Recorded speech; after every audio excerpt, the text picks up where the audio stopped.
نحمده ونستعينه ونصلي على رسوله الكريم أما بعد.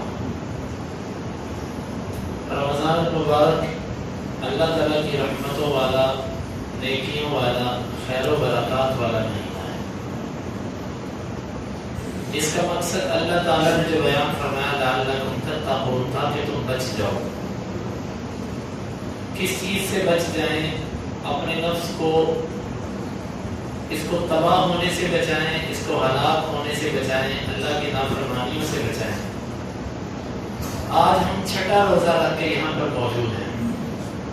ہم سب نے اپنا محاسبہ کرنا ہے. محاسبہ کس کو کہتے ہیں؟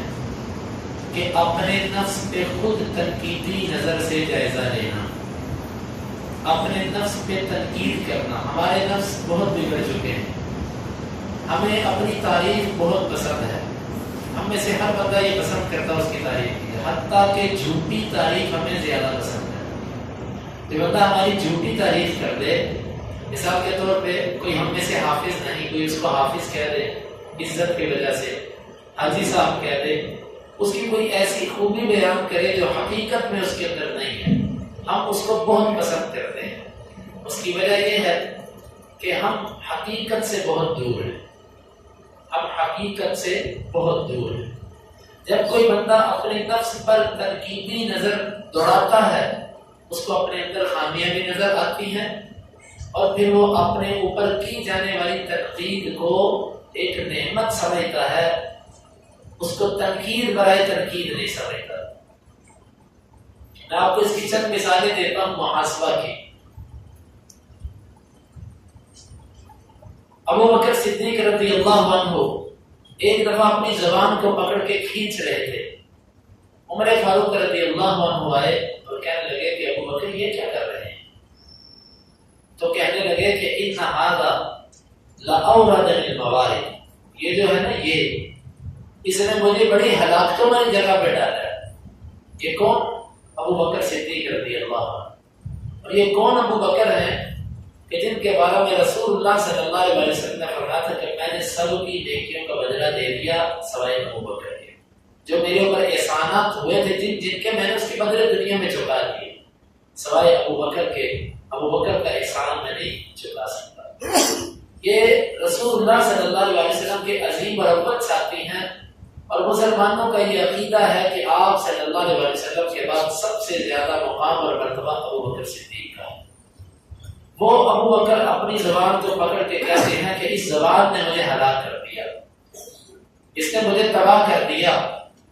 جب ابو بکر، جس کو رسول اللہ صلی اللہ علیہ وسلم کی بارہا مرتبہ جنت کی بشارت مل چکی، صحابہ کہتے ہیں کہ ہم سنا کرتے تھے اللہ کے رسول کہتے تھے خرجت انا وابو بکر و عمر، میں نکلا، ابو بکر نکلا، عمر نکلا. دخلت انا وابو بکر و عمر، میں داخل ہوا، ابو بکر داخل ہوئے، عمر داخل ہوئے. فعلت انا وابو بکر و عمر، یعنی کہ بات کا مقصد کہ ہر موقع پر آپ جو کام کرتے اس میں ابو بکر اور عمر کا ساتھ ذکر ہوتا ہے. حتیٰ کہ دونوں رسول اللہ صلی اللہ علیہ وسلم کی دونوں طرفوں میں، رسول اللہ صلی اللہ علیہ وسلم کے اطراف میں دونوں لیٹے ہوئے. یہ اتنی رسول اللہ صلی اللہ علیہ وسلم کے ساتھ صحبت اور تعلق، اس کے باوجود اپنے نفس کے محاسبے کی کیفیت یہ ہے کہ اپنی زبان پکڑ کے اس کو کھینچ رہے ہیں کہ تیری وجہ سے میرے سے بڑے گناہ ہوتے ہیں. عمر فاروق رضی اللہ عنہ ایک دفعہ اپنے آپ کو خطاب کر رہے ہیں، کہتے ہیں کہ عمر، تو اسی چرواہے کا بیٹا ہے نا جو اونٹ چروایا کرتا تھا، اور تو بھی اونٹ چروایا کرتا تھا. اب اللہ نے تجھے مومنین کا امیر بنا دیا، تو کیا سمجھتا ہے؟ تو سیدھا ہو جا. اگر تو سیدھا نہیں ہوگا تو اللہ تجھے سیدھا کر دے گا. حاسبوا قبل ان تحاسبوا، بھائیو ہم اپنے پہ خود تنقید کرنی سیکھیں. اپنے نفس کو اس بات کا قائل کریں کہ میرے اندر بہت خامیاں ہیں، میرے اندر بہت کوتاہیاں ہیں. اصلاح وہاں پہ ہوتی ہے جہاں پہ کوئی سمجھتا ہے کہ میں قابل اصلاح ہوں. جب کوئی یہ سمجھے کہ میرے اندر اصلاح کی گنجائش نہیں ہے، اس بندے کے اندر تبدیلی نہیں آ سکتی، وہ بندہ نہیں بدل سکتا. آج ہم نے 6 روزے رکھ لیے. اللہ رب العزت نے فرمایا لعلکم تتقون، تاکہ تم بچ جاؤ. اور رسول اللہ صلی اللہ علیہ وسلم کی حدیث الکیس من دان نفسہ، تم میں سے سمجھدار عقل مند وہ ہے جس نے اپنے نفس کو سمجھدار بنا لیا۔ ہم اپنا جائزہ لیں کہ میرے اندر جو کوتاہیاں اور خامیاں ہیں روزے کی وجہ سے میں ان پر کتنا قابو کر سکا، ان کو میں نے کتنا دبا لیا ہے۔ آئیو ہم میں سے بل الانسان علی نفسہ بصیرہ ولو القی معاذیرہ، اللہ تعالیٰ نے قرآن میں فرمایا کہ ہر انسان اپنے نفس کو سمجھتا ہے، اس کو پتا ہے وہ کیا کر رہا ہے۔ ولو القی معاذیرہ، اگرچہ اپنے جرائم چھپانے کے لیے وہ کتنی ہی عذر پیش کرے، پتہ اس کو، ہر بندے کو پتہ یہ میرا جرم ہے۔ اللہ تعالیٰ نے نفس کے اندر ایک ریڈار ایسا لگایا ہے کہ جو بولتا ہے۔ کوئی کان بہرے کر لے تو الگ بات، آنکھیں اس سے بند کر لے تو الگ بات، وگرنہ جب انسان غلطی کرتا ہے زبان اس کا دفاع کرتی ہے لیکن دل اس کا ملامت کرتا ہے کہ تمہیں غلطی ہے۔ یہ اللہ رب العزت نے نفس کے اندر ایک ایسا آلہ فٹ کر دیا ہے کہ جو اس کی اصلاح کے لیے بہت بڑا، جس کو نفس لوامہ کہتے ہیں، یہ ملامت کرتا ہے گناہوں پر۔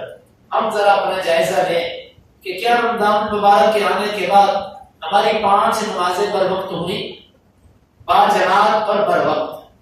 اگر تو 5 نمازیں ہوئی تو اس کے بعد ایک اور کام کرنا ہے، وہ یہ ہے کہ اللہ رب العزت سے استقامت مانگنی ہے کہ رب العالمین تو مجھے ہمیشہ 5 نمازیں باجماعت پڑھنے کی توفیق عطا فرما، کیونکہ عمل کی قبولیت کی علامت یہ ہوتی ہے ایک نیکی کے بعد دوسری نیکی کرنے کی توفیق مل جاتی ہے، اور گناہ کی شامت اور اس کا وبال یہ ہوتا ہے کہ اس کے بعد اگر توبہ نہ کی جائے تو دوسرا گناہ بھی انسان سے سرزد ہوتا ہی ہوتا ہے۔ تو دوسرا عمل ہم نے یہ دیکھنا ہے کہ نظر کی حفاظت اور زبان کی حفاظت اور کان کی حفاظت۔ در حقیقت یہ 3 چیزیں بڑی اہم ہیں۔ سب سے پہلے نظر اور پھر کان، کیونکہ یہ 2 رستے دل کو جاتے ہیں۔ نظر جو دیکھتی ہے وہ دل کو کہتی ہے، کان جو سنتا ہے وہ دل کو بتاتا ہے۔ ان 2 نالیوں سے جو کچھ جاتا ہے دل میں جاتا ہے، تیسرا کوئی رستہ دل میں جانے والا نہیں ہے۔ اگر ان 2 رستوں کو محفوظ کیا جائے تو دل کی قدر صفائی ہو سکتی ہے، دل محفوظ ہو سکتا ہے۔ ہم نے رمضان مبارک سے خالی پیٹ کا روزہ نہیں، اپنا یہ محاسبہ لینا ہے کہ کیا میں غیر محرم عورتوں کی طرف دیکھنے کا عادی تو نہیں، اور میرے کان گانے، موسیقی، غیبت، فضولیات، لغویات، اللہ سے غافل کر دینے والے لطیفے، مزاحیہ باتیں سننے کی عادی تو نہیں ہے۔ میرے کان کتنا قرآن سننے کے شوقین ہیں، میرے کان قرآن سن کے کتنی لذت محسوس کرتے ہیں۔ ہم نے اپنا یہ جائزہ لینا ہے۔ ہر بندہ، میں اپنے نفس کو دیکھتا جاؤں، آپ اپنے نفس کو دیکھتے جائیں۔ پھر اس کے بعد ایک بہت بڑی صفائی جو ہماری ہونی چاہیے اور کرنی ہے ہم ایسے نہیں ہیں لیکن ہم کوشش کریں گے تو ہم ہو سکتے ہیں۔ اپنے نفس کی صفائی، اپنے دل کی صفائی۔ حدیث آپ نے 12 مرتبہ سنی، وہاں سے یاد ہے ہمیں وہی صحابی کے جس کو جنت کی بشارت 12 مرتبہ ملی، اس کا عمل کیا تھا؟ نمازیں زیادہ پڑھتے تھے، تہجد زیادہ پڑھتے تھے، اشراق کے پابند تھے، کیا عمل تھا؟ عمل صرف یہ تھا کہ دل کی صفائی تھی، دل صاف تھا مومنین کے بارے میں۔ ہم نے اپنے دل کو صاف کرنا ہے مومنین کے بارے میں، مسلمانوں کے بارے میں دل سے حسد، بغض، کینہ، نفرت، اس چیز کو نکالنے کی کوشش کریں گے، اللہ رب العزت آسانی پیدا کر دے گا۔ رشتہ داروں کے ساتھ میرا میل جول کیسا ہے؟ کس برادری کے آدمی سے میں ناراض ہوں، کس سے میرا اختلاف ہے، اس کو ختم کیا میں نے۔ رمضان آنے سے میرے معمول کے اندر کیا تبدیلی ہے؟ میں نے اپنے کاروبار کا جائزہ لیا کہ میرے کاروبار میں کہاں پر اللہ کی ناراضگی ہے، کہاں پر جھوٹ ہے، کہاں پر 2 نمبری ہے، کہاں پر ملاوٹ ہے، کہاں پر خیانت ہے۔ رسول اللہ صلی اللہ علیہ وسلم ایک کھانے والے کے پاس سے گزرے، اس نے گیلا کھانا نیچے کیا ہوا تھا، اوپر خشک ڈالا ہوا تھا۔ آپ صلی اللہ علیہ وسلم نے ایسے اس میں ہاتھ ڈالا تو آپ کے ہاتھوں کو گیلا پن محسوس ہوا۔ آپ نے فرمایا کھانے والے یہ کیا ہے؟ وہ کہنے لگا اللہ کے رسول صلی اللہ علیہ وسلم بارش آ گئی تھی، بارش تھی، میں کیا کرتا؟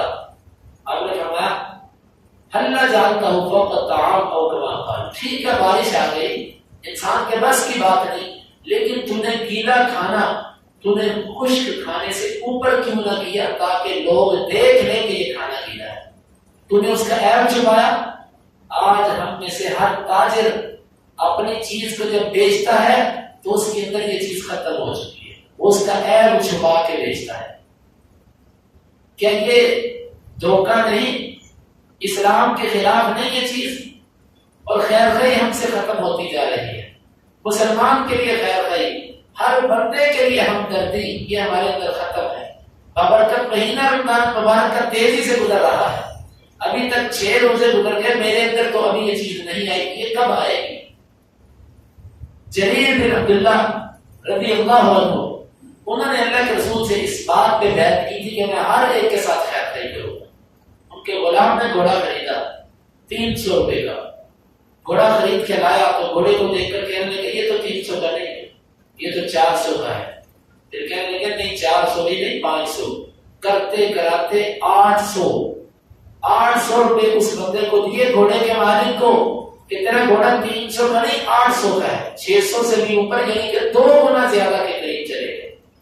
اور پھر ساتھ کہنے لگے میں نے یہ اس لیے کیا ہے کہ میں نے اللہ کے رسول صلی اللہ علیہ وسلم کے ہاتھ پر بیعت کی تھی کہ میں ہر مسلمان کے لیے خیر خواہی کروں گا۔ بھائیو، ہم کب اس خیر خواہی کی طرف دوڑیں گے؟